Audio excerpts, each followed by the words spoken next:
շատ կարևոր է մեր անցած ճանապարհը ֆիքսել եւ համատել օրինակի համար Ադրբեջանի նախագահի հայտարարությունները հիմա եւ 2 տարի առաջ։ Ես կարծում եմ այնտեղ շատ մեծ տարբերություններ կան եւ ընդհանրապես հայ-ադրբեջանական հարաբերությունների համատեքստում անցնող 2 տարիների մեջ շատ մեծ տարբերություն կա։ Պետք չի մոռանալ, որ 2 տարի առաջ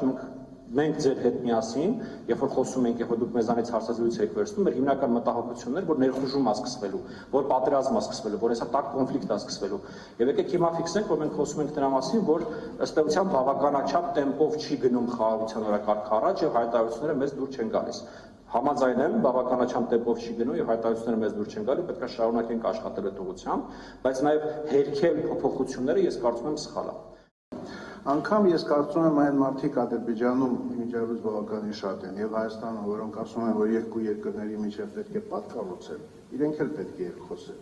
Ինչպես են այդ պատ կառուցելը մատուցում հարևաններին, մատուցում միջազգային հանրությանը, այն երկրներին, որոնք շահագրգիռ են, որպեսզի հարաբերությունների նորմալացում լինի, միգուցե կհամոզեն, բայց դրա համար պետք է երկխոսել եւ պետք է ընդհանուր լուծումներ գտնել։